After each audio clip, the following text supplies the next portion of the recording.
पालक न खाणारेही आवडीने खातील अशी दाढ पालकाची भाजी बनवणार आहे। प्रथम पालक स्वच्छ धुवून घ्यायचे आहेत। पालक बारीक चिरून घ्यायचं आहे। पालक हे तुम्ही कमी जास्त करू शकता। तुरीची डाळ स्वच्छ धुवून घ्यायची आहे।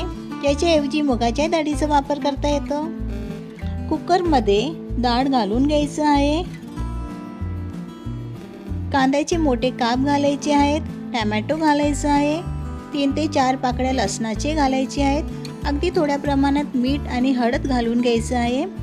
1 स्पून तेल घालून घ्यायचं आहे। आता पालक घालायची आहे। त्यात थोडं प्रमाणात पाणी घालायचं आहे, कारण भाजीलाही स्वतःचं पाणी सुटतं। आता 2 ते 3 शिट्ट्या हे कुकरमध्ये लावून घ्यायचं आहे।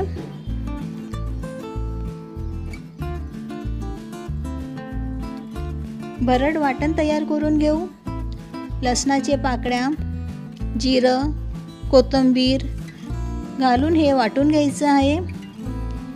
पॅनमध्ये तेल गरम झालं की मोहरी आणि जिरं तडतडली की त्यात कांदा घालायचा आहे।